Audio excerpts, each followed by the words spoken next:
Hello student, स्वागत है आप सभी का आपके अपने चैनल में। जैसा कि आप लोगों के कमेंट्स आते हैं एंड मैं आपका बीए फर्स्ट ईयर के जो आपका सेकंड सेमेस्टर है उसके सभी सब्जेक्ट्स पर लगातार मैं वीडियोस आपके लिए लेकर के आ रहा हूं। सभी के मैंने सिलेबस कंप्लीट करवा दिए हैं एंड सभी सब्जेक्ट्स के यूनिट नंबर 1 से रिलेटेड मैं वीडियोस कंप्लीटली करवा रहा हूं, क्योंकि यूनिट जो आपका होता है ना, इसमें आपके आदि लघुत्तरीय क्वेश्चन, लघुत्तरीय क्वेश्चन, दीर्घोत्तरीय क्वेश्चन एंड ऑप्शनल क्वेश्चन, चारों टाइप के क्वेश्चन मैं आपके कवर करवा रहा हूँ। एंड ऑलरेडी हमने बीए फर्स्ट ईयर के एजुकेशन पर, शिक्षा शास्त्र के जो आपका very short answer type question थे, अति लघुत्तरीय क्वेश्चन एंड लघुत्तरीय क्वेश्चन पर ऑलरेडी वीडियो बन चुकी है। और आज की वीडियो होने वाली है आपके लॉन्ग आंसर टाइप क्वेश्चंस यानी कि दीर्घ उत्तरीय प्रश्नों पर आज की हमारी ये वीडियो होने वाली है।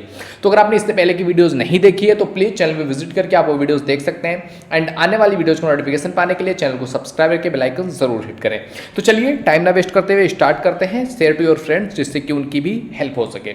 तो देखिए, दीर्घ उत्तरीय प्रश्न में जो आपके सामने पहला क्वेश्चन रखा जा रहा है वो है आपका वैदिक कालीन शिक्षा के उद्देश्य और वैदिक शिक्षा पर आपको प्रकाश डालना है कि वैदिक काल में शिक्षा को लेकर के क्या उद्देश्य था और वैदिक शिक्षा कैसी थी उसके बारे में डीप अध्ययन आपको करना है। या फिर वैदिक काल की शिक्षा के दोष क्या थे उसको बताइए, या फिर वैदिक शिक्षा पर विस्तृत व्याख्या कीजिए। इस तरीके से मतलब क्वेश्चंस आपसे घुमा फिरा करके पूछा जा रहा है, बट बेसिकली सारे क्वेश्चंस कहीं ना कहीं वैदिक शिक्षा के बारे में, उसके उद्देश्यों के बारे में ही पूछ रहे हैं।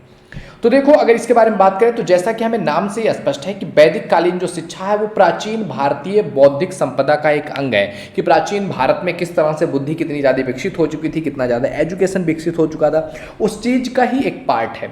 और इस शिक्षा से तात्पर्य है वेदों की शिक्षा से। वैदिक शिक्षा मतलब वेदों की शिक्षा।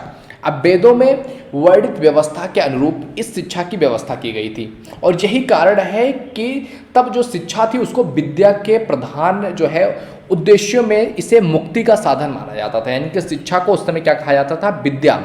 और इसका जो सबसे इंपॉर्टेंट उद्देश्य था, इसका उद्देश्य था व्यक्ति मोक्ष की प्राप्ति कर सके, मुक्ति प्राप्त कर सके। और वह सा विद्या या विमुक्तते की परंपरा थी, मतलब कि जहाँ विद्या होती है वहाँ पर विनय होता है, व्यक्ति विमुक्त हो सकता है, मुक्त हो सकता है। यानी कि विद्या का जो उद्देश्य है वो मुक्ति प्रदान करने को माना जाता था। बेसिकली सबसे इंपॉर्टेंट उद्देश्य यही माना जाता था कि विद्या अगर किसी व्यक्ति ने ग्रहण किया है तो वो मुक्ति की तरफ बढ़ेगा। अब वैदिक कालीन शिक्षा का जो काल रहा है उसमें ऋग वैदिक काल रहा है, उत्तर वैदिक काल रहा है, फिर ब्राह्मण काल रहा है, फिर उपनिषद काल रहा है, सूत्र काल रहा है, स्मृति काल रहा है। इन अलग अलग नामों से उनको जाना जाता है। और इस काल जो है, इसका काल जो है ये लगभग 2000 ईसा पूर्व से लेकर के बौद्ध के उदय काल यानी कि लगभग 500 ईसा पूर्व तक माना जाता है। यानी कि ईसा के जन्म से 500 साल पहले से लेकर के 2000 साल पहले तक के टाइम पीरियड को वैदिक काल माना जाता है।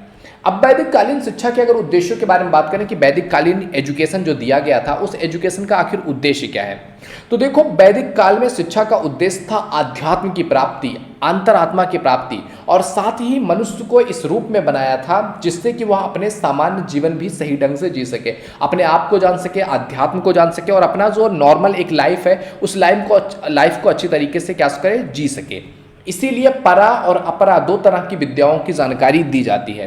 परा और अपरा करके दो विद्याओं की। इस काल के चरित्र निर्माण, नैतिकता का विकास, व्यक्तित्व का विकास जैसे उच्च गुणों को ध्यान में रखा जाता था इस टाइम पीरियड में। डॉक्टर एएस जो है अल्केटकर कहते हैं, लिखते हैं कि ईश्वर भक्ति और धार्मिकता की भावना, चरित्र निर्माण, व्यक्ति का विकास, नागरिक और सामाजिक कर्तव्यों का पालन, सामाजिक कुशलता की उन्नति और राष्ट्रीय संस्कृति का संरक्षण और प्रसार जो था, ये भारतीय शिक्षा में शिक्षा के मुख्य आदर्श या उद्देश्य के रूप में समझा जाता था कि व्यक्ति क्या हो सके, जो है ईश्वर की भक्ति की तरफ उसका ध्यान जा सके, धार्मिकता उसके अंदर आए, उसका चरित्र बने, वो चरित्रवान बने सके, व्यक्ति के व्यक्तित्व का विकास हो सके, जो उसके नागरिक और सामाजिक कर्तव्य हैं व्यक्ति उन कर्तव्यों का पालन करने के योग्य बन सके, सामाजिक कुशलता आए उसके अंदर, राष्ट्रीय एकता की संरक्षण की भावना आए। तो ये सारी चीजें कहीं ना कहीं वैदिक कालीन शिक्षा के उद्देश्य थे। अब अगर हम इनको पॉइंट्स में लिखना चाहें तो वैदिक कालीन शिक्षा के उद्देश्य था कि ईश्वर भक्ति और धार्मिकता, चरित्र निर्माण, मतलब जो चीज़ें हमने वहाँ पढ़ी हुई ना वही सारी चीज़ें, मतलब इनको क्या है, पॉइंट के रूप में इस तरीके से आप दिखा सकते हो। जब भी एग्जाम में आपसे पूछा जाए तो इस तरीके से आप लिख सकते हो। अब वैदिक कालीन शिक्षा की कुछ प्रमुख विशेषताएं या गुणों के बारे में बात किया जाए कि क्या क्या विशेषताएं थी, कैसे कैसी विशेषताएं थी, तो वैदिक कालीन जो शिक्षा थी वो जो शिक्षा धर्म की पृष्ठभूमि है उससे पल्लवित और पुष्पित होती रही और इसके हर भाग में अपनी एक सहज परिलक्षण आपको देखने को मिलता है। इसकी विशेषताओं में सबसे पहली चीज है कि इसमें गुरुकुल होते थे, यानी कि ऐसे विद्यालय जहां पर उपनयन संस्कार के उपरांत विद्यार्थी जो है दाखिल होते थे, प्रविष्ट होते थे, और जहां एक आचार्य के और कई सारे विद्यार्थी होते थे, उनको गुरुकुल कहा जाता था। और यहाँ पर विद्यार्थी या शिष्य जो था वो गुरु के सामने बैठ करके वेदादि का अध्ययन करता था, और गुरु उनमें आत्मविश्वास, आत्मनिर्भरता, नम्रता, ये सारे गुणों का विकास करता था। दूसरी चीज था कि वैदिक विद्यालय थे, यानी कि वेदों की रचना के पश्चात वैदिक विद्यालयों की स्थापना होने लगी, और इन विद्यालयों में दूर दूर से आए हुए विद्यार्थियों को उनकी शक्ति और बुद्धि के अनुसार वेदों का अध्ययन कराया जाता था। और बहुत थोड़े विद्यार्थी ऐसे होते थे जो चारों वेदों का अध्ययन जिनको कराया जाता था या चारों वेदों का अध्ययन करने के योग्य हो पाते थे। तीसरी चीज है, इसमें क्या था, वैदिक कालीन जो शिक्षा थी उसमें ब्रह्मचर्य पर ज्यादा बल दिया जाता था। वैदिक कालीन छात्र के लिए ब्रह्मचर्य जीवन जो था उसको व्यतीत करने पर सबसे ज्यादा बल दिया जाता था। प्रत्येक विद्यार्थी को प्रायः जो 25 साल तक की आयु होती है उस तक बिना विवाह के किए हुए गुरुकुल में ज्ञानार्जन करना पड़ता था, यानी कि 25 साल तक पढ़ाई होती थी। प्रत्येक ब्रह्मचारी को इंद्रिय निग्रह, आत्मसंयम के नियमों का पालन करना आवश्यक था। संक्षेप में कहा जाए तो सादा जीवन, उच्च विचार का जो आदर्श है इसका पालन करना था। चौथी चीज इसकी विशेषता आ जाती है उचित समय और शिक्षा का प्रबंध, यानी कि वैदिक कालीन शिक्षा शास्त्रियों का विचार था कि शिक्षा जो है वो बाल्यावस्था से ही प्रारंभ हो जानी चाहिए, क्योंकि इस काल में बालक की जो बुद्धि होती है, ग्रहणशीलता होती है, स्मृति होती है, प्रखर मन जो है संस्कार ग्राही होता है, यानी कि एक टाइम पीरियड होता है बाल्यावस्था का टाइम पीरियड, यानी कि 5 साल के बाद ही व्यक्ति के मतलब लाइफ का चेंजिंग पॉइंट होता है। इस टाइम पीरियड पर व्यक्ति या बालक जिस तरीके की चीजें देखता है, जिस तरीके की चीजें सीखता है, उसको ग्रहण करता है, उसमें याद करने की क्षमता, ग्रहण करने की क्षमता, बुद्धि, संस्कार को ग्रहण करने की क्षमता, ये सारी चीजें मतलब अपने अपर लिमिट पर होती हैं, और इसी काल में बालक में अच्छी आदतों की नींव भी डाली जा सकती है। अतः वैदिक काल में 8 साल की आयु में उपनयन संस्कार संपन्न करके शिक्षा प्रारंभ की जाती थी। और अल्केतकर इस पर कहते हैं, अल्तेकर के शब्दों में अगर कहा जाए तो प्राचीन भारतीय समझते थे कि शिक्षा प्रारंभ करने में विलंब किया जाता है और उनके अच्छे परिणाम नहीं निकलेंगे। फिफ्थ चीज है आपका व्यवहारिक और पूर्ण शिक्षा पर बल दिया जाता था, यानी कि वैदिक काल में शिक्षा केवल पुस्तकीय नहीं थी, यानी कि किताबों तक सीमित नहीं था, बल्कि वो व्यवहारिक भी था कि बालक को पूर्ण जीवन के लिए, पूरे जीवन में उसको कौन कौन सी प्रॉब्लम्स आ सकती हैं, कौन से फेजेज आ सकते हैं, उनके लिए उसको तैयार किया जाना था। विद्यार्थी गुरुकुल में गृहस्थिक जीवन में काम आने वाली विभिन्न क्रियाओं को स्वयं करके सीखता था। छात्रों को अपने क्षेत्र में दक्ष बनाने के लिए उनकी प्रगति पर व्यक्तिगत रूप से ध्यान दिया जाता था। इसीलिए व्यावसायिक शिक्षा में प्रायोगिक शिक्षण पर विशेष बल दिया जाता था। अल्तेकर ने लिखा है कि वैदिक कालीन जो शिक्षा था इसका उद्देश्य अनेक विषयों का साधारण ज्ञान प्रदान करना नहीं था, बल्कि उसका आदर्श विभिन्न क्षेत्रों में दक्ष बनाना था कि एक तरीके से व्यक्ति जो बालक है वो पूरी तरह से दक्ष बन जाए, किसी क्षेत्र में पूरा तरह से पारंगत हो जाए। नेक्स्ट चीज है आपका गुरु शिष्य के जो है पितृतुल्य संबंध, यानी कि वैदिक काल में गुरु और शिष्य का वही संबंध होता था जो पिता और पुत्र का होता था। शिष्य जो था उसको मानस पुत्र यानी कि स्पिरिचुअल सन के रूप में भी माना जाता था, और गुरु की प्रत्येक आज्ञा को प्रेम पूर्वक मानना अपना कर्तव्य समझते थे। और इसी प्रकार गुरु भी मानस पिता यानी कि स्पिरिचुअल फादर के रूप में शिष्य के भरण पोषण, रहन सहन, योग क्षेम आदि का पूरा ध्यान रखता था।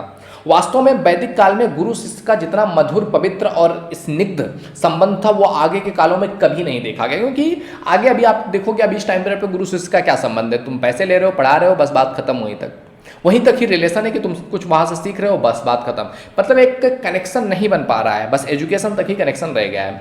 सेवंथ चीज है आपका गुरु के प्रति छात्रों के कर्तव्य हुआ करते थे, जैसे कि शिष्य जो है सुबह उठ करके अपने गुरु का चरण स्पर्श करता था, गुरु का स्थान, पूजा, दातौन, इन सभी चीजों का सामान इकट्ठा करता था।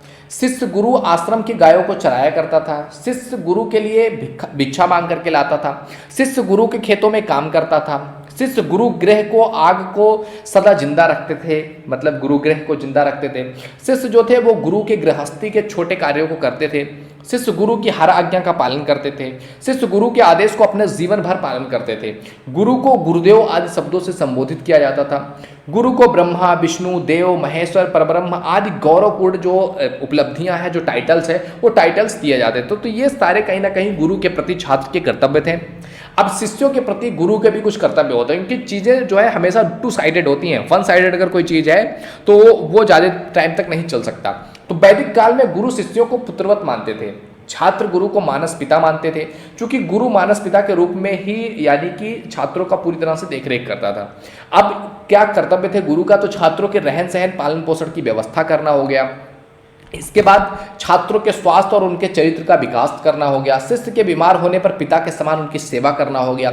शिष्यों के दुख सुख को अपना दुख सुख समझना हो गया। शिष्यों की समस्याओं का समाधान करना हो गया। अध्यापन और ज्ञान वृद्धि के लिए प्रयास हो गया। छात्रों को की जो जिज्ञासा उनके अंदर आ रही है उसको शांत करने का जो काम है, ये सारा कुछ क्या होता था? शिष्यों के प्रति गुरु का कर्तव्य होता है।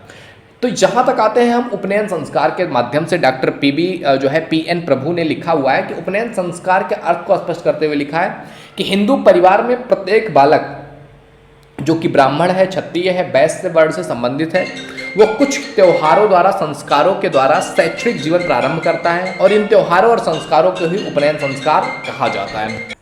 उपनयन शब्द का अर्थ होता है गुरु के पास ले जाना या शिक्षा प्रारंभ, यानी कि अभिभावक छात्र को गुरु के पास क्या करते हैं? लेकर के जाते हैं। माता पिता गुरु के पास लेकर के जाते हैं, उसी को उपनयन कहते हैं। आजकल भी प्रारंभिक स्कूलों में अभिभावक अपने बच्चों को विद्यालय में ले जाते हैं। उस समय का यह संस्कार कुछ इसी तरह से संपादित होता था। उपनयन संस्कार के अवसर पर शिष्य अपने गुरु के समक्ष यह प्रतिज्ञा करता था कि मैं ब्रह्मचारी जीवन व्यतीत करने के लिए आपके पास आया हूँ, मुझे ब्रह्मचारी बनने दीजिए। और तब गुरु उस उपनीत छात्र से पूछते थे कस्य ब्रह्मचारी असि, यानी कि तुम किसके ब्रह्मचारी हो? तो छात्र कहता था भावतः, यानी कि आपका ब्रह्मचारी हूँ। इस प्रकार छात्र अपने गुरु के हाथों समर्पित कर देता। तदुपरांत सरस्वती, इंद्र, सूर्य और अग्नि की पूजा होती थी तथा गायत्री मंत्र का उच्चारण किया जाता था तथा छात्र ब्रह्मचर्य व्रत की दीक्षा दी जाती थी और यज्ञोपवीत उसका करवाया जाता था। इस तरीके से उपनयन संस्कार होता था। समावर्तन समारोह संस्कार के पश्चात ही विद्यार्थी स्नातक कहलाने का अधिकारी होता था। यानी कि मतलब जैसे अभी होता है ना कि ग्रेजुएट कर लिए, तो ग्रेजुएट तभी माना जाता था, स्नातक तभी माना जाता था तब जब वो समावर्तक संस्कार उसका हो जाता था। यह संस्कार के ऐसा मील का पत्थर है जहाँ पर ब्रह्मचर्य जीवन क्या होता है? समाप्त होता है और यहाँ से गृहस्थ आश्रम शुरू होता है। यानी कि बच्चा जब पूरी तरह से पढ़ करके पारंगत हो जाता है तब ये जो है संस्कार किया जाता है। अर्थात इसको एक तरीके से दीक्षांत भाषण के रूप में समावर्तन उपदेश देते हैं। तैत्तिरीय उपनिषद में साहित्य जो है स्नातकों को दिए गए दीक्षांत उपदेश निम्नलिखित हैं, जैसे कि कहते हैं कि हे शिष्य, तू सर्वदा सत्य बोलना और अपने कर्तव्यों का पालन करना, स्वाध्याय में प्रमाद मत करना, आचार्य की सेवार्थ प्रिय धन देते रहना, यौम सन्नति उत्पादन की परंपरा जो है वो विच्छित मत करना, सत्य का पालन करने में प्रमोद मत करना, धर्माचरण से प्रमाद मत करना, अपनी जो है शारीरिक योग्यता संपादन में प्रमाद करना और धनादि ऐश्वर्य संपादन करने में प्रमाद मत करना, स्वाध्याय एवं ज्ञान के प्रसार में प्रमाद मत करना। तो ये सारी चीज़ें उसको क्या किया जाता था? एक तरीके को उपदेश दिया जाता था। देव और पितादि की सेवा करने में कभी प्रमाद मत करना, माता को देवी मानना, पिता को देव मानना, आचार्य को देव मानना, अतिथि को देव मानना, इस सब का सत्कार करना। मतलब एक तरीके से क्या लाइफ में इंपॉर्टेंट चीज़ें, उन सारी चीज़ें बताते थे उस समय। जो निर्देश कार्य हैं उन्हीं का अनुसरण करना, अन्यों को नहीं। जो हमारे उत्तम आचरण हैं उनका ही तू अनुसरण करना, अन्यों का नहीं। जो कोई हमसे भी अधिक श्रेष्ठ ज्ञानी हो उसकी तू जो है स्थानादि देकर सेवा करना, श्रद्धा से दान देना, अपनी सामर्थ्य के अनुसार दान देना, नम्रता पूर्वक दान देना, भय से भी दान देना, ज्ञान पूर्वक भी दान देना। यदि तुम्हें किसी कर्म या आचरण के संबंध में शंका हो तो उन ब्राह्मणों से परामर्श करना जो समदर्शी हों, इस कार्य के लिए युक्त हों, किंतु कठोर स्वभाव के ना हों। जैसा वो व्यवहार करते हैं वैसा ही उनके साथ व्यवहार करना। यदि तुम्हारा हमारा आदेश है या उपदेश है, यही वेदों और उपदेशों का क्या है? तत्व है। तो एक तरीके से मतलब पूरा समझाया जाता था। इसके बाद इसकी जो विशेषता थी वो थी स्त्री शिक्षा। वैदिक काल में पुरुषों की तरह ही स्त्रियां भी शिक्षा प्राप्त करती थी। बालिकाओं का भी विधिवत उपनयन संस्कार होता था तथा वे भी जो है ब्रह्मचर्य व्रत का पालन करती थी। स्त्रियां भी वेदों का अध्ययन करती थी। कन्याओं के लिए अलग गुरुकुल की व्यवस्था न थी, अतः वे अधिकतर अपने घरों से ही शिक्षा प्राप्त करती थी। यहाँ वे गृहस्थ जीवन से संबंधित व्यवहारिक ज्ञान प्राप्त करती थी। कहीं कहीं कन्याओं के लिए छात्रावास भी थे जिनकी व्यवस्था जो है महिला शिक्षिकाएं करती थी। आचार्यों की कन्याएं अपने पिता से विद्या अध्ययन करती थी, जैसे कि गार्गी हो गई, देवयानी हो गई, मैत्री हो गई। ये इन्होंने अपने पिता से ही शिक्षा ग्रहण की है।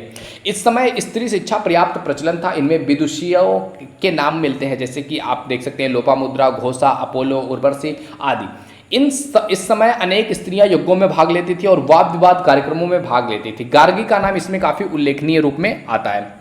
साधारण दंड की भी व्यवस्था थी, यानी कि वैदिक कालीन जो एजुकेशन सिस्टम था उसके अंतर्गत अनुशासन के नियमों या कर्तव्यों की जो अवहेलना करते थे, इस पर विद्यार्थियों को शारीरिक दंड कितना देना चाहिए इसके लिए भी पूरी तरह से जो है संबंध में जो है मैतक नहीं है, लेकिन था ऐसा। आप स्तंभ के अनुसार शिक्षक को चाहिए कि वो दोषी छात्र को अपनी उपस्थिति से दूर भेजे और उसके लिए कोई व्रत निर्धारण करें। और मनु का विचार यह है कि शिक्षक छात्र को बिना कष्ट दिए मधुर भाषा में अध्यापन कार्य करें, किंतु यदि छात्र से कोई अपराध किया जाए तो उसे रज्जु यानी कि पतली छड़ी से दंड दे सकता है। और यही विचार याज्ञवल्क्य और गौतम का भी था। वास्तव में वैदिक काल में दंड व्यवस्था का आधार जो था वो आत्म सुधार था, अतः प्रायः जो है दंड आध्यात्मिक यानी कि समझाओ बुझाओ उपवास आदि का दिया जाता था। और तात्पर्य यह है कि प्रणाली अपने पृष्ठभूमि में व्यवस्थित नहीं थी। शिक्षण व्यवस्था, गुरु शिष्य संबंध जो है, समापवर्तन, उपनयन, ये सारी चीजें इसको मजबूत करते हैं। ओके, तो वैदिक कालीन शिक्षा की ये सारी हमने थोड़ी सी उसके बारे में अच्छाइयाँ बताई। अब थोड़ा सा दोष के बारे में बात कर लेते हैं कि प्राचीन भारत यानी कि 2500 ईसा पूर्व से लेकर के 500 ईसा पूर्व तक जिस शिक्षा प्रणाली का सूत्रपात, विकास और संगठन हुआ था, वो अति अल्प परिवर्तनों के साथ अनेक शताब्दियों तक ये परिवर्तन चीज चलता रहा। यह इस बात का जबरदस्त प्रमाण है कि इस शिक्षा प्रणाली में अनेक महत्वपूर्ण उपयोगी चीज विद्यमान थे, तभी वो लगातार इतने लंबे टाइम पीरियड तक चलता रहा। इन तत्वों को अनेक महान विचारकों, विद्वानों, सत्य के अन्वेषकों ने जन्म दिया और ये भारतीयों की आवश्यकताओं की पूर्ति के योग्य बनाए गए थे। किंतु जैसा कि डॉक्टर A.S. अल्तेकर कहते हैं कि प्रायः 500 ईसा पूर्व से भारत की प्राचीन शिक्षा प्रणाली में कुछ दोष आने लगे। समय की गति के साथ इन दोषों में वृद्धि हुई और धीरे धीरे ऐसी स्थिति आ गई कि यह प्रणाली भारतीयों की आवश्यकता को जो पूर्ण करने में असमर्थ होने लगा। इस कारण से प्रणाली में ज्ञान प्राप्ति पर ज्यादा बल देने के स्थान पर धार्मिक तत्वों, अनुष्ठान, कर्मकांडों का बोलबाला बढ़ता गया और अपने मौलिक रूप से हट जाने के कारण वैदिक कालीन शिक्षा प्रणाली के स्थान पर जो था ब्राह्मण कालीन शिक्षा प्रणाली के नाम से इसको जाने लगा, क्योंकि इसमें ब्राह्मणों का बोलबाला हो गया। उन्होंने अपने हिसाब से कर्मकांड बनाए, अलग अलग तरीकों से लोगों का दोहन करना स्टार्ट कर दिया। Doctor F.E. कोई कहते हैं कि ब्राह्मणीय शिक्षा प्रणाली जो थी वो रूढ़िबद्ध थी, औपचारिक हो गई थी, प्रगतिशील सभ्यता की जो है आवश्यकताओं को पूर्ण करने में असमर्थ हो गई थी और यह कालांतर में ब्राह्मणीय शिक्षा प्रणाली के नाम से पुकारी जाने वाली प्राचीन भारतीय शिक्षा प्रणाली है। जिन दोषों के कारण भारतीय आवश्यकताओं की पूर्ति करने में विफल हो सकी उनका पतन होने लगा। तो उसमें क्या थी कि लोक भाषाओं की इसमें उपेक्षा की जाने लगी, धर्मनिरपेक्ष विषयों की उपेक्षा की जाने लगी, शारीरिक जीवन की उपेक्षा की जाने लगी, जनसाधारण की शिक्षा की उपेक्षा की जाने लगी, स्त्री शिक्षा की उपेक्षा की जाने लगी, शूद्रों की शिक्षा पर उपेक्षा की जाने लगी, विचार स्वतंत्रता का अभाव हो गया, धर्म का बहुत ज़्यादा महत्व हो गया, हस्तकार शारीरिक श्रम में के प्रति घृणा आ गई, नए धर्मों का इसमें आविर्भाव हो गया। तो बहुत सारी चीज़ें आई जिस वजह से ये सारी चीज़ें हमें देखने को मिलती हैं। तो हमने देखा पहले इस क्वेश्चन में जो क्वेश्चन पूछा गया था उसका पूरा हमने आंसर देख लिया है। अब बात करते हैं सेकंड क्वेश्चन की, जो कि कह रहा है कि बौद्ध काल में शिक्षा के उद्देश्य, प्रक्रिया और पाठ्यक्रम का वर्णन करो। कि बौद्ध काल में शिक्षा का उद्देश्य क्या था, प्रक्रिया क्या थी, शिक्षा का पाठ्यक्रम क्या था, इसके बारे में बात करना है। या फिर आपसे कह रहा है प्रवज्जा संस्कार पर टिप्पणी लिखो या उपसंपदा संस्कार पर टिप्पणी लिखो। तो देखो ये प्रवज्जा और उपसंपदा जो है ये बौद्ध काल में एक तरीके के संस्कार माने जाते थे। तो अगर हम बात करें बौद्धकालीन शिक्षा की, तो महात्मा बुद्ध जो थे ये बौद्ध धर्म के प्रवर्तक थे और बुद्ध ने जाति के जो भेद थे इन सभी को दूर करके सभी लोगों में अपने धर्म का प्रचार प्रसार किया। मोक्ष प्राप्त करने के लिए उन्होंने यज्ञ आदि कर्मकांडों को दूर करके उनके स्थान पर ज्ञान प्राप्ति, अहिंसा, सदाचार, पवित्र जीवन को उन्होंने स्थान दिया और अपने धर्म का प्रचार करने के लिए साधन के रूप में उन्होंने जनसाधारण की भाषा को अपनाया क्योंकि लोगों तक वो चीज पहुंच सके। इस धार्मिक क्रांति का प्रभाव शिक्षा पर भी पड़े नहीं रह सका। इसके परिणाम स्वरूप एक नई शिक्षा प्रणाली सामने आई और इसी प्रणाली को, जो कि बौद्ध के शिक्षाओं से भरपूर थी, ऐसी शिक्षा प्रणाली को बौद्धकालीन शिक्षा प्रणाली कहा गया। अब यह नवीन शिक्षा प्रणाली वैदिक शिक्षा प्रणाली से अलग होते हुए भी काफी समान थी।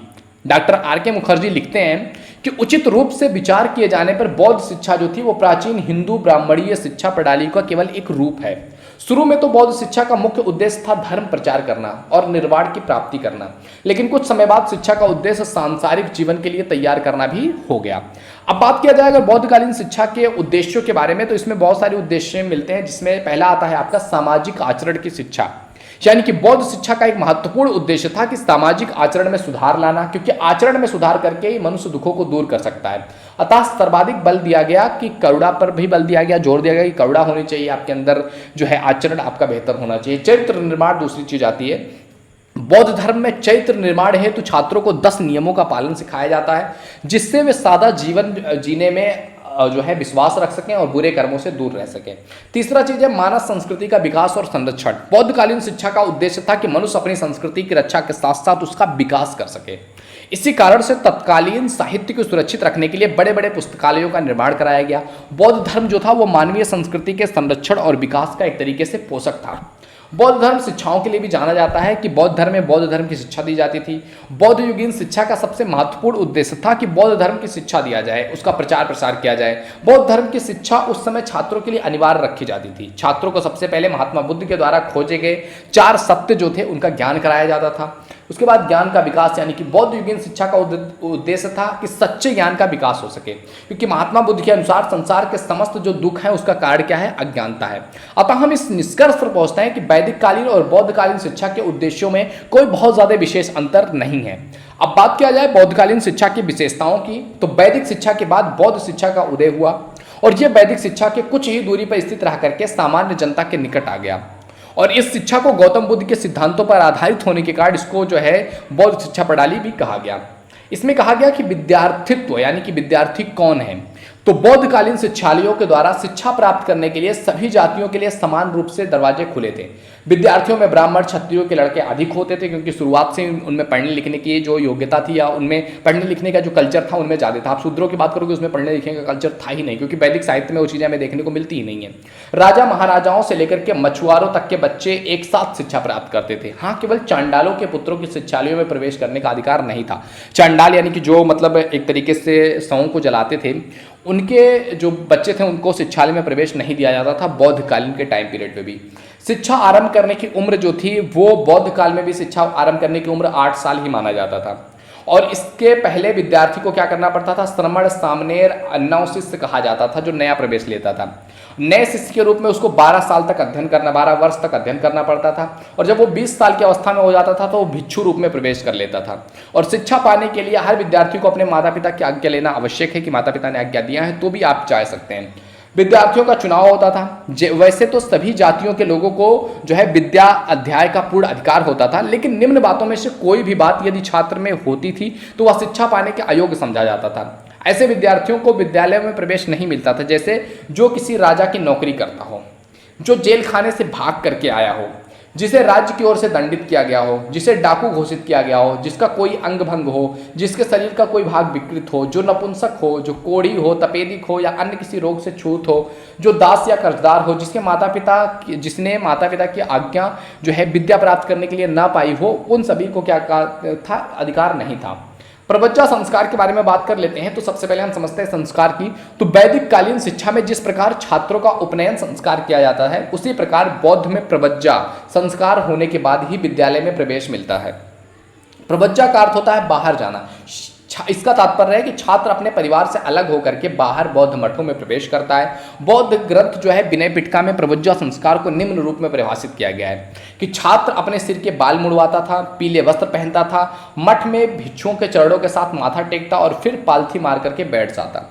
तदुपरांत मठ का जो श्रेष्ठ भिक्षु है वो विद्यार्थियों को शरणामयी प्रदान करने के लिए निम्न शब्दों का 3 बार उल्लेख करता था। बुद्धम शरणम गच्छामि, धम्म शरणम गच्छामि, संघ शरणम गच्छामि। इस चीज का वो उल्लेख किया करता था। इसके बाद 10 आदेश जो होते थे उक्त कार्य के लिए, बाद छात्रों को 10 आदेश दिया जाता था। इन आदेशों का पालन करना हर छात्र के लिए अनिवार्य था, आवश्यक था। इन्हीं 10 आदेशों का पालन करने हुए कोई छात्र बौद्ध शिक्षा विधिवत रूप से प्राप्त कर सकता था। इसके बाद संपदा संप्रदाय के बारे में बात किया जाए तो 9 शिष्य के रूप में 12 वर्ष की शिक्षा प्राप्त करने के बाद छात्र के लिए मठ छोड़ना अनिवार्य हो जाता था। तो पूर्ण भिक्षु स्थिति प्राप्त करने तथा बौद्ध संघ का अस्थायी जो है सदस्य बनने के लिए उपसंपदा संस्कार होना आवश्यक था। जैसे कि आपने वैदिक साहित्य में देखा, जो हमने जो है वैदिक जब पढ़ लेते थे तो उसके बाद भी एक संस्कार होता था। ऐसे ही यहाँ पर भी जब पढ़ने प्रांगण हो जाते हैं तो एक संस्कार होता है। यह संस्कार कम से कम 10 भिक्षुओं की उपस्थिति में होता है। 9 शिष्य का आचार्य भी सम्मिलित रहता है और वह अन्य भिक्षुओं को 9 शिष्य से परिचित कराता है।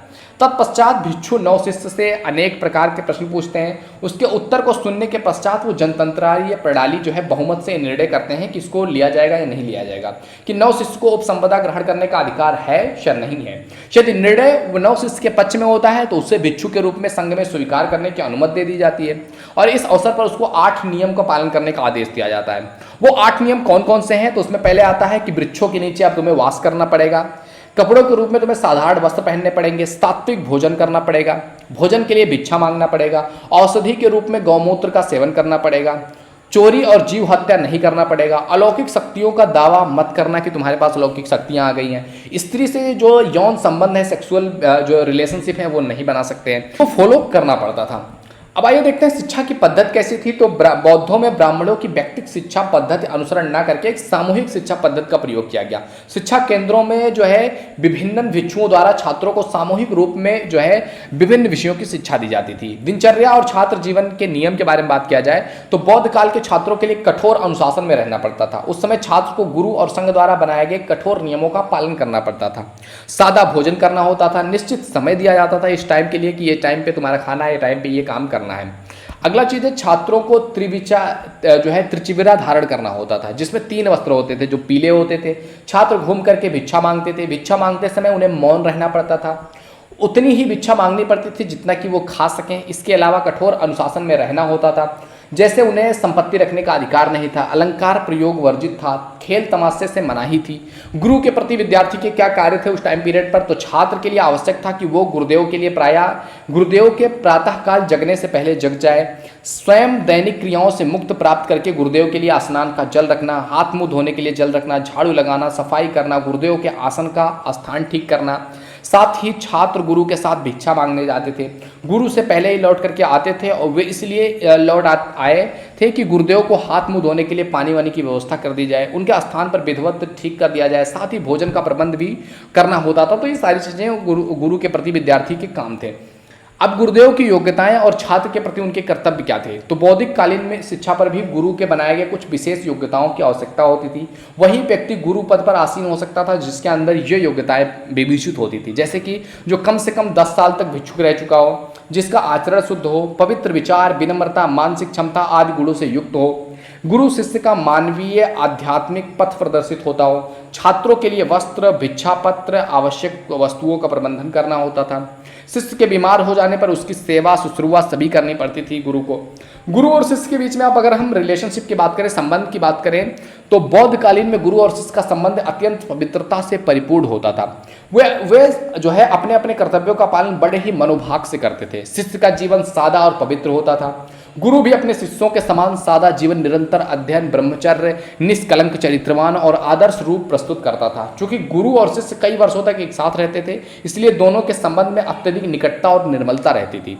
और इस संबंध में डॉक्टर जो है अल्तेकर ने लिखा है कि अपने गुरु के साथ 9 शिष्य के संबंधों का स्वरूप जो है वो पुत्रानुरूप होता है। वे पारस्परिक सम्मान, विश्वास और प्रेम के साथ एक दूसरे से क्या होते हैं? बंधे हुए होते हैं। बौद्ध कालीन शिक्षा के केंद्रों के बारे में बात किया जाए तो बौद्ध कालीन शिक्षा के प्रमुख केंद्रों में नालंदा विश्वविद्यालय आ गया, तक्षशिला विश्वविद्यालय, विक्रमशिला विश्वविद्यालय। नालंदा विश्वविद्यालय पटना से 40 मील दक्षिण पश्चिम की ओर, राजगृह से 7 मील दूर में नालंदा विश्वविद्यालय स्थित है। महात्मा बुद्ध के शिष्य की जन्मभूमि होने के कारण इसका महत्व तो और भी बढ़ जाता है। तक्षशिला जो है वो गंधार प्रदेश में स्थित बौद्ध काल में शिक्षा का काफी प्रमुख केंद्र रहा। विक्रमशिला बिहार में पहाड़ी पर गंगा नदी के किनारे मगध में बसा हुआ है। शिक्षा के माध्यम के बारे में बात किया जाए तो बौद्ध शिक्षा का माध्यम जो था वो लोक भाषा और पाली भाषा थी, परंतु बौद्धकालीन जो साहित्य है उसके अध्ययन हेतु संस्कृत भाषा का ज्ञान आवश्यक है। महात्मा बुद्ध ने स्वयं मातृभाषा और देशी भाषाओं पर ज्यादा बल दिया है जिससे कि लोगों तक वो चीजें पहुंच सके। पाठ्यक्रम के बारे में बात किया जाए तो बौद्धकालीन शिक्षा के 2 स्तर में विभाजित था। एक था, इससे उनका पाठ्यक्रम भी अलग अलग हो जाता था। जैसे कि शुरुआती जो प्रारंभिक जीवन था तो प्रारंभिक शिक्षा 3 साल की अवस्था में दी जाती थी और सबसे पहले वर्णमाला का ज्ञान 49 अक्षरों वाली जो सिद्ध रस्तु है उसका जो है पोथी का याद कराया जाता था, जिससे शिक्षा प्रारंभ होता था। और इसके उच्च शिक्षा में इसके अंतर्गत सैद्धांतिक और व्यवहारिक दोनों प्रकार की शिक्षा की व्यवस्था होती थी, जिसके पाठ्यक्रम में बौद्ध धर्म, जैन धर्म, हिंदू धर्म, दर्शन शास्त्र, अध्यात्म विद्या, तर्कशास्त्र, संस्कृत, पाली, नक्षत्र विद्या, खगोल विद्या, ज्योतिष विद्या, इन सभी चीज़ों के बारे में ध्यान रखा जाता था। अब बात किया जाए बौद्ध काल में अगर स्त्रियों की शिक्षा पर, तो संघ में स्त्रियों का प्रवेश की आज्ञा मिल गई थी। अब क्या था कि संघ में स्त्रियों का को भी प्रवेश करने की आज्ञा मिल जाने के कारण स्त्री शिक्षा को बहुत बड़ा बल और बहुत बड़ी प्रेरणा मिल चुकी थी। जैसा कि बौद्ध धर्म की व्यवस्था ही थी कि विद्यार्थियों को विद्याध्ययन काल तक ब्रह्मचारी रहना पड़ता था, उन्हें अपने आदर्श चरित्र की रक्षा करनी पड़ती थी। अतएव चरित्र भ्रष्ट होने के भय से महात्मा बुद्ध ने मठों में स्त्रियों के प्रवेश पर नियंत्रण लगा दिया था। अर्थात बौद्ध मठों में स्त्रियों की शिक्षा प्राप्त करने का अधिकार नहीं था, लेकिन उनकी विमाता महाप्रजापति शिष्य आनंद के अत्यधिक जो है आग्रह पर बुद्ध ने स्त्रियों को भी संघ में प्रवेश करने की आज्ञा दे दी, जिससे कि बहुत बड़ा लाभ यह हुआ कि स्त्री शिक्षा को बहुत बड़ा प्रोत्साहन मिला। लेकिन स्त्रियों की शिक्षा के लिए अलग से विहार या मठ स्थापित किए गए। यहाँ रह करके स्त्रियों ने चरित्र ब्रह्मव्रत का पालन करते हुए धर्मशास्त्र साहित्य का अध्ययन किया। इन मठों और विहारों में स्त्रियों को अपना मानसिक विकास करने का पूर्ण अवसर मिलता था। बौद्धकालीन शिक्षा का प्रभाव जो था स्त्रियों पर इतना पड़ा कि इस काल में अनेक विदुषी महिलाएं हुईं। इन महिलाओं ने विभिन्न क्षेत्रों में समाज का नेतृत्व किया तथा समाज के आदर्शों को उठाने का प्रयास किया। इन नारियों में सील भट्टारिका, प्रभुदेवी, विजयांका के नाम उल्लिखित हैं। ये उच्च कोट की कवियत्रियां भी थी। इसी प्रकार सम्राट अशोक की पुत्री जो है संघमित्रा थी, उसने लंका आदि देशों में बौद्ध धर्म के प्रचार प्रसार के लिए गई। स्त्रियों की उन्नत पर प्रकाश डालते हुए डॉक्टर अल्तेकर ने लिखा है कि स्त्रियों के संघ में प्रवेश करने की आज्ञा से समाज के कुलीन और व्यावसायिक वर्गों की स्त्रियों की शिक्षा को काफी प्रोत्साहन मिल गया। नेक्स्ट चीज है, केवल उच्च वर्ग के स्त्रियों को ही शिक्षा मिली, यानी कि बौद्ध काल में जैसा कि ऊपर लिखा गया है कि आगे चल करके बौद्ध संघों और बिहारों में स्त्रियां भी शिक्षा प्राप्त करने के लिए प्रवेश करने लगी। लेकिन शिक्षा प्राप्त करने का अधिकार उच्च वर्ग की कुलीन और व्यावसायिक वर्ग की स्त्रियों को दिया गया। इस तरह कहा जा सकता है कि बौद्ध काल में शिक्षा प्राप्त करने का अधिकार केवल उच्च वर्ग की स्त्रियों को ही था, लेकिन साधारण परिवार की स्त्रियां प्रायः शिक्षा प्राप्त नहीं कर पाती थी। इसके तमाम सारे कारण थे, जैसे कि जो है प्रथम, साधारण परिवारों की जो स्त्रियां हैं उनको संघों में प्रवेश करने की अनुमति न मिलना। दूसरा, साधारण परिवार की आर्थिक स्थिति निम्न होने के कारण उनका बालिकाओं के लिए घर पर अध्यापिका की व्यवस्था न कर पाना। बाल विवाह की प्रथा का प्रचलन था, इस वजह से भी शिक्षा उतना बढ़ नहीं पाता था।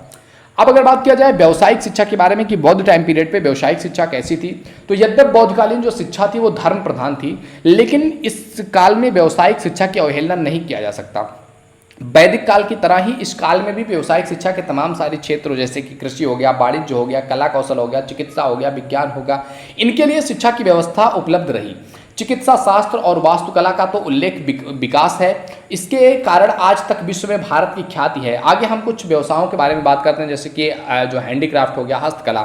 तो बौद्ध काल के विभिन्न प्रकार की हस्तकलाओं का बुनना हो गया, कातना हो गया, दर्जीगिरी हो गया, इन सभी का प्रशिक्षण करने की अनुमति थी। वास्तुकला जो आर्किटेक्चर है, तो बौद्ध काल में वास्तुकला के क्षेत्र में जो है अद्भुत प्रगति हुई। नालंदा और विक्रमशिला विश्वविद्यालय अन्य बौद्ध विहार जिसके आज भी उदाहरण हमें देखने को सजीव मिलते हैं, जिन्हें देख करके आधुनिक इंजीनियर भी दांतों तली उंगली दबाते हैं। इसी प्रकार पश्चिम में अजंता और एलोरा की जो प्रसिद्ध गुफाएं हैं, उनमें जो चित्र है, कला है, मूर्तिकला है, वास्तुकला है, वो सारी चीज़ें अपने प्रगति के चरम के विकास के सूचक हैं। चिकित्सा शास्त्र पर भी काम किया गया था। इस काल में चिकित्सा के क्षेत्र में भी उल्लेखनीय प्रगति हुई। इस काल के महान चिकित्सक और शल्य विशेषज्ञ जीवक ने मस्तिष्क और पेट की आंतों का सफल ऑपरेशन किया था। इसी प्रकार इस काल में धनवंती और चरक आदि आयुर्वेदाचार्य भी हुए, जिनके संबंध में यह कहा जाता है कि ऐसा कोई रोग नहीं था जिनका चिकित्सा न किया जा सके। तमाम सारे उद्योगों की शिक्षा दी जाती थी, जैसे कि लेखन हो गया, गणना हो गया, कृषि हो गया, वाणिज्य कुटीर उद्योग हो गया, कला हो गया, पशुपालन हो गया, इन सभी चीज़ों के बारे में भी एजुकेशन दिया जाता था। तो ये था बौद्धकालीन शिक्षा। अब बात करते हैं तीसरे क्वेश्चन की, जिसमें प्रारंभिक भारतीय शिक्षा के संदर्भ में विवेचना करना है कि प्रारंभिक भारतीय शिक्षा कैसा रहा। तो देखो बेसिकली जो हम पढ़ रहे हैं, चाहे आपका very short answer type question हो, शॉर्ट आंसर टाइप क्वेश्चन हो, लॉन्ग आंसर टाइप क्वेश्चन हो, कहीं ना कहीं एंशिएंट इंडियन जो एजुकेशन है उसी के बारे में बात किया गया है। तो भारत की जो प्राचीन शिक्षा पद्धति है उसमें हमें अनौपचारिक और औपचारिक दोनों प्रकार के शैक्षणिक केंद्रों का जो है उल्लेख मिलता है। औपचारिक शिक्षा के जो केंद्र थे वो मंदिर था, आश्रम था, गुरुकुल के माध्यम से शिक्षा दी जाती थी, और यही उच्च शिक्षा के केंद्र भी थे। जबकि परिवार, पुरोहित, पंडित, सन्यासी, त्योहार प्रसंग आदि के माध्यम से औपचारिक शिक्षा प्राप्त होती थी। विभिन्न धर्म सूत्रों से इस बात का भी उल्लेख मिलता है कि माता ही अपने बच्चे की श्रेष्ठ गुरु होती है। कुछ विद्वानों ने पिता को बच्चे के शिक्षक के रूप में भी स्वीकार किया है। जैसे जैसे सामाजिक विकास हुआ वैसे वैसे ही शैक्षणिक संस्थाएं भी स्थापित होने लगी। वैदिक काल में परिषद, शाखा, चरण जैसे संघों की स्थापना हो गया था। लेकिन व्यवस्थित शिक्षा जो संस्थाएं थी वो सार्वजनिक स्तर पर जब बौद्ध आए तो बौद्धों के द्वारा ही एक सार्वजनिक शिक्षा लेकर के आई गई समाज में। गुरुकुलों की स्थापना प्रायः जो था उपवनों, ग्रामों या नगरों में किया, इससे बाहर किया जाता था, मतलब उससे थोड़ा सा दूर किया जाता था। वनों में गुरुकुल बहुत कम होते थे, जो है अधिक जो दार्शनिक आचार्य निर्जन वनों में निवास, अध्ययन और चिंतन करते थे। वाल्मीकि, संदीपनी, कणव आदि ऋषियों के जो आश्रम थे वो वनों में स्थित थे। इनके यहाँ दर्शन शास्त्रों के साथ साथ व्याकरण, ज्योतिष तथा नागरिक शास्त्र भी पढ़ाए जाते थे। अधिकांश गुरुकुल गांवों या नगरों के समीप किसी बाग या वाटिकाओं में होते थे, जिससे उन्हें एकांत और पवित्र वातावरण प्राप्त हो सके। इसके दो लाभ थे, एक तो गृहस्थ आचार्यों की जो है सामग्री एकत्रित करने में सुविधा मिलती थी, और दूसरा ब्रह्मचारियों को भिक्षाटन में अधिक भटकना नहीं पड़ता था। मनु के अनुसार ब्रह्मचारियों को गुरु के कुल में, अपनी जाति वालों के में तथा कुल बंधुओं के यहाँ भिक्षा मांगना मना था। यदि भिक्षा योग्य दूसरा घर नहीं मिले तो पूर्व घरों का त्याग करके भिक्षा मांगना चाहिए, जिससे स्पष्ट होता है कि गुरुकुल जो है गांव के निकट ही होते थे। स्वजातियों से भिक्षा याचना करने में उनके जो है पक्षपात या ब्रह्मचारी के गृह को आकर्षण का भय भी रहता था। एतियों जो है स्वजातियों में भिक्षा मांगना पूरी तरह से प्रतिबंध लगा हुआ था। बहुधा राजा और सामंतों का प्रोत्साहन पाकर के विद्वान पंडित अपनी जो सभाएं हैं उसकी ओर आकर्षित हो जाते थे, और अधिकतर अपनी राजधानी में ही क्या करते थे, बस जाते थे, जिससे वह नगर शिक्षा के केंद्र बन जाते थे। जैसे कि इसमें तक्षशिला आ गया, आपका पाटलिपुत्र आ गया, कान्यकुब्ज आ गया, मिथिला आ गया, धारा आ गया, तंजोर आ गया, ये सारी प्रसिद्ध थे। इसी प्रकार तीर्थ स्थानों में भी विद्वान आकर्षित होते थे, जैसे कि काशी हो गया, कर्नाटक हो गया, नासिक हो गया, ये काफी शिक्षा के केंद्र बने, क्योंकि जाकर के लोगों ने यहाँ पर रहना, जो गुरु थे वहां पर रहना स्टार्ट कर दिया था। कभी कभी राजा भी अपने विद्वानों को आमंत्रित करके दान में भूमि दे करके जीविका चलाने या वहीं पर बस जाने की बात करते हैं, तो वहां पर बसने के कारण एक गांव बन जाता है जहां पर लोग शिक्षा ग्रहण करते हैं, और वो गांव आगे चल करके एक शिक्षा के केंद्र के रूप में जाना जाता है। जैसे कि तमाम सारे हिंदू संप्रदायों में मठ आपने देखे होंगे, आचार्यों के प्रभाव से जो है मठ शिक्षा महत्वपूर्ण केंद्र बना, जिसमें शंकराचार्य हो गया, रामानुजाचार्य हो गया, माध्वाचार्य हो गया, इनके मठ प्रसिद्ध हैं। जो सार्वजनिक शिक्षण संस्थाएं सबसे पहले बौद्ध बिहारों में स्थापित हुई थी, बौद्ध भगवान बुद्ध के उपासकों की शिक्षा दीक्षा पर अत्यधिक बल देते थे। स्त्रियों के लिए भी शैक्षणिक संस्थाएं बनाई गई। वेदों में उल्लिखित है कि कुछ मंत्र इस बात को रेखांकित करते हैं कि कुमारियों के लिए शिक्षा अपरिहार्य और महत्वपूर्ण मानी जाती थी। स्त्रियों को लौकिक और आध्यात्मिक दोनों प्रकार की शिक्षाएं दी जाती थी। सह शिक्षा को बुरा नहीं समझा जाता था। गोकिल गृह सूत्र में भी कहा गया है कि अशिक्षित पत्नी यज्ञ करने में समर्थ नहीं होती है। संगीत शिक्षा पर भी जोर दिया गया। इच्छा और योग्यता के अनुसार शिक्षा प्राप्त करने के लिए श्रमण कर्मणिका में भी उल्लेख देखने को मिलता है। ऋग्वेद में भी 200 स्त्रियों का योगदान है।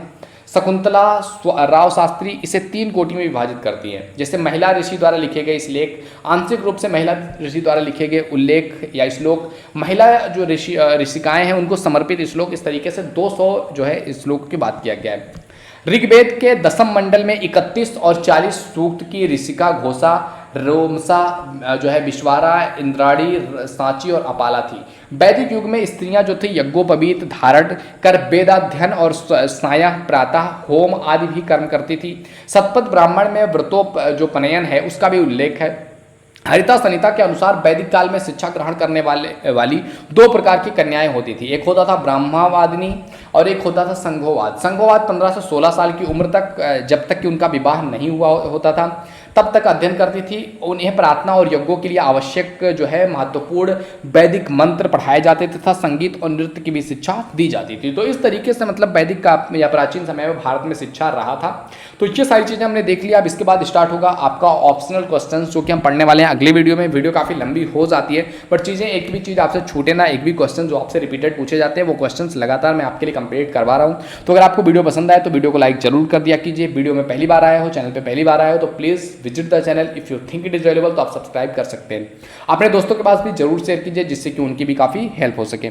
ओके मेरे दोस्त, तो मिलते हैं आपसे अगले वीडियो में। तब तक के लिए जय हिंद, जय Bharat, thank you, bye bye.